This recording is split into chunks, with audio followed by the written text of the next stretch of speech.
Olhe, isso me sacudiu, não sabia o que fazer, comecei a chorar.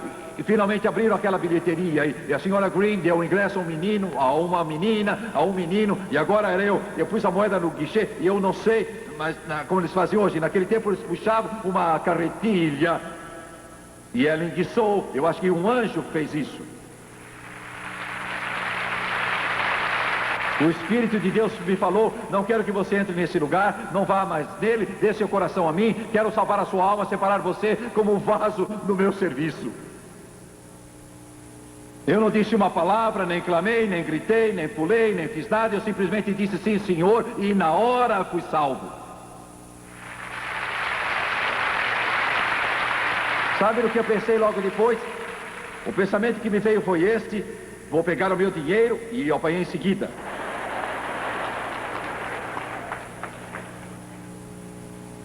Nunca esquecerei, a senhora Green disse: Steve, você vai querer entrar ou não? Eu disse: não, não vou querer. Passei por várias lojas que havia no caminho para casa, parei na esquina onde havia uma sorveteria, entrei lá dentro e disse ao dono dela: eu vou querer o sorvete maior que há, porque eu vou agora celebrar. É verdade, eu estava falando sério. Tinha 8 anos, mas estou falando a verdade. Eu estava de pé na esquina, 8 anos de idade, eu senti como um peso caísse dos meus ombros. Alguém disse: o que será que o garotinho de 8 anos podia ter feito? O que é que o menino de 8 anos poderia ter feito? Eu nunca tinha ouvido sobre drogas, nunca tinha entrado uma gota de álcool em nossa casa desde que eu vim a este mundo. Nunca vi um cigarro em nossa casa. O que é que eu poderia sentir? A conversão é tão dramática que quando a pessoa passa da morte para a vida, mesmo que tenha só 8 anos de idade, algo acontece. E algo aconteceu comigo. Eu mudei. E eu disse: me dê o maior sorvete que posso comprar com esta moeda.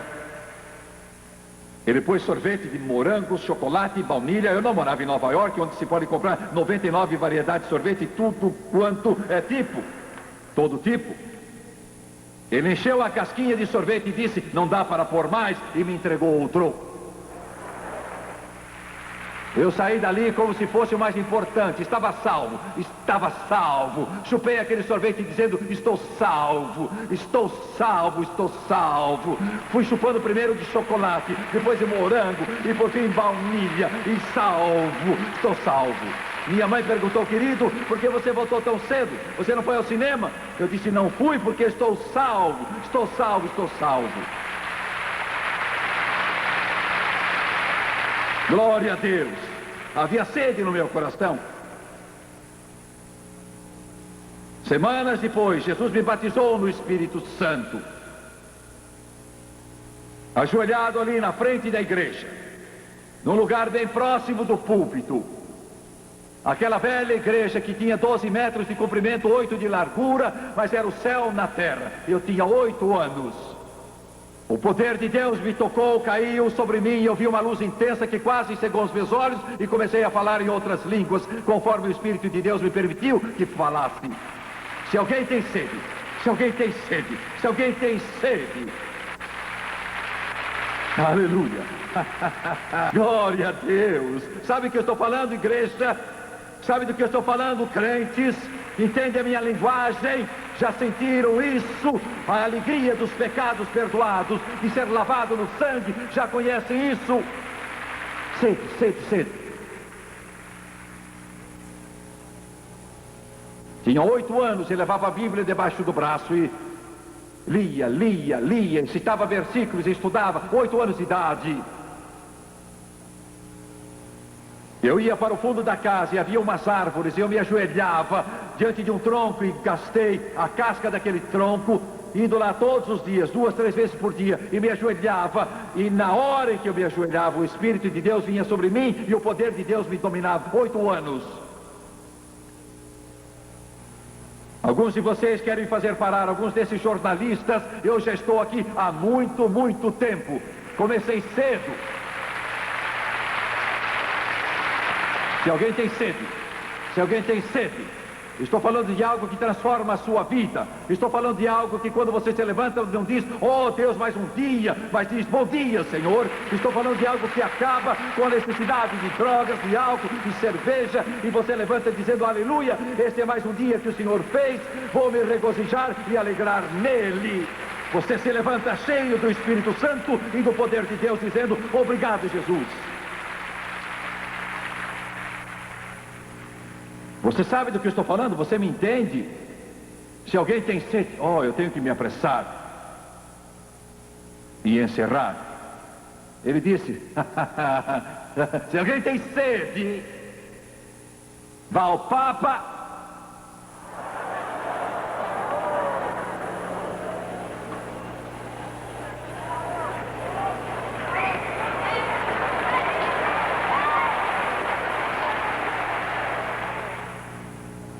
Se alguém tem sede, vá à Igreja Batista,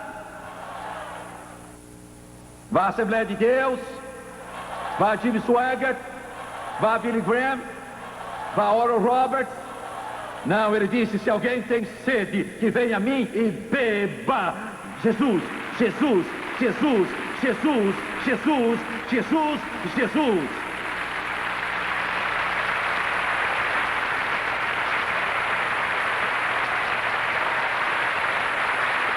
Aleluia. Glória ao Senhor. Jesus. Por que Jesus? Esse nome irrita, não é? Você diz, bem, você é um desses fanáticos e quer levar todo mundo a Jesus.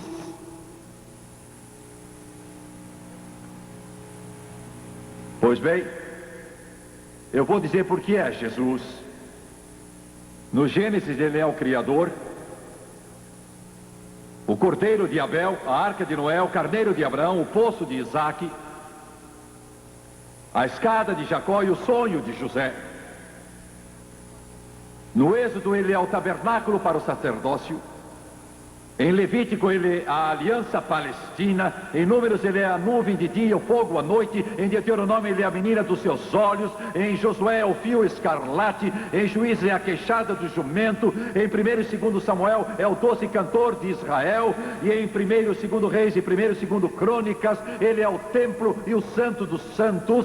Em Esdras e Neemias ele é a restauração. Em Esther ele é a festa do Purim. Em Jó ele é a paciência. Nos Salmos ele é o poeta e o pastor e o coro. Em Provérbios é a sabedoria. Em Eclesiastes ele é o pregador. Em Cantares de Salomão ele é a rosa de Sarão e o lírio dos vales. Em Isaías seu nome é maravilhoso, Deus forte, príncipe da paz. Em Jeremias é o bálsamo de Gileade. Em Ezequiel é a roda no meio da roda. Em Daniel é a pedra cortada sem mãos. Em Isaías é o congregador de Israel. Em Joel é o Espírito derramado. Em Amós ele é o reino eterno. Em Obadias é o dia do Senhor. Em Miqueias dá um Abacuque, ele é o milênio. Em Sofonias e Ageu é o dia do Senhor. Em Zacarias é o Senhor vindouro. Em Malaquias é o Senhor poderoso. Em Mateus ele é o rei. Marcos é o Salvador. Lucas é o homem. João é Deus. Em Atos é o Espírito Santo. Em Romanos é a graça.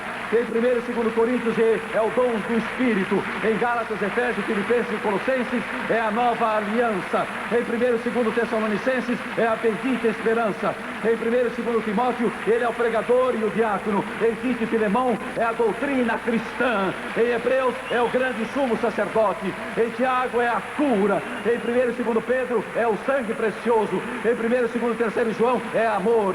Em Judas é a fé original.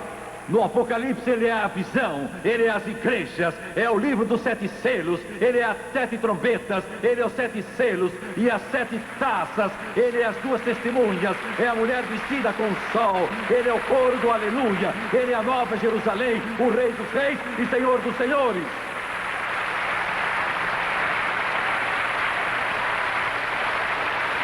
Glória!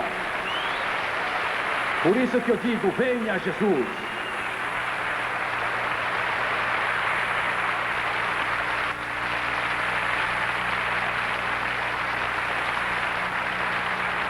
Não estou falando de um homem, sim de Deus. Não estou falando de um homem, mas sim do Criador. Ele fez todas as coisas e sem Ele nada daquilo que foi feito se fez. No princípio era o Verbo e o Verbo estava com Deus e o Verbo era Deus. Quem creu em nossa pregação e quem se manifestou o braço do Senhor, porque foi subindo como renovo perante Ele e como raiz numa terra seca, não tinha parecer nem formosura. E olhando para Ele, nenhuma beleza víamos que nos agradasse, era desprezado e rejeitado. Homem de dores, experimentado nos trabalhos de quem os homens escondem o rosto. Desprezado, e dele não fizemos caso. Certamente Ele levou nossas dores e carregou nossas tristezas. E nós o reputamos por aflito e ferido de Deus e oprimido. Mas Ele foi ferido pelas nossas transgressões, moído por nossas iniquidades. O castigo que nos traz a paz estava sobre Ele, e por suas pisaduras fomos sarados. Todos nós andávamos desgarrados, cada um se desviava pelo seu caminho, mas o Senhor fez cair sobre Ele a iniquidade de todos nós. Como o cordeiro foi levado ao matadouro, e como ovelha muda perante os tosqueadores, Ele não abriu a sua boca. E o Espírito e a esposa dizem: vem.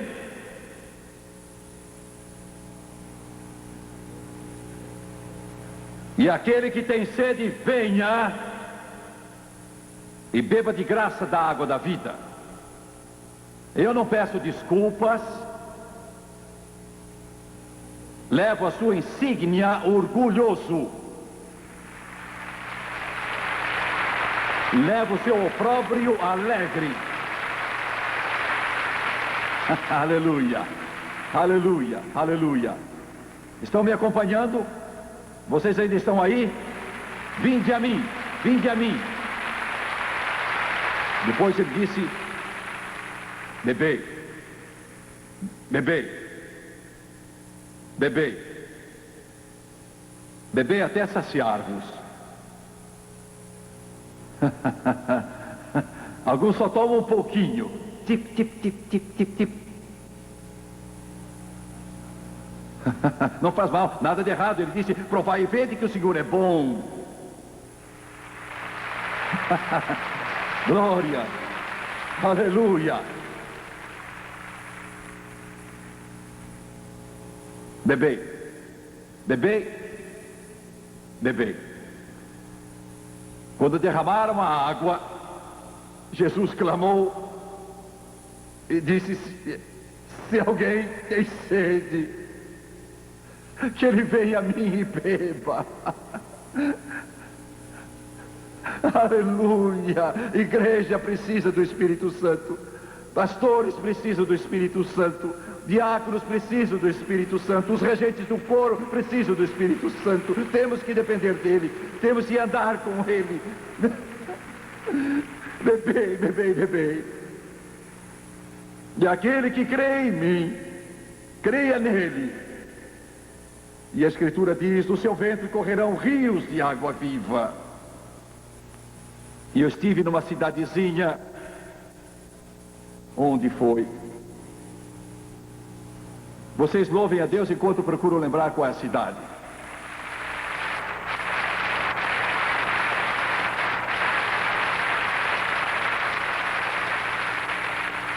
Bem, foi em algum lugar em Wisconsin, não posso me lembrar onde foi. Preguei naquela noite. Após o culto,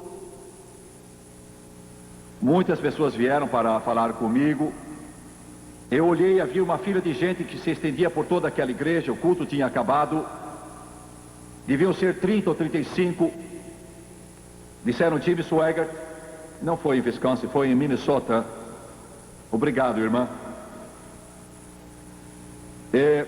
Disseram: somos luteranos e viemos receber o Espírito Santo. Estavam todos ali, prontos.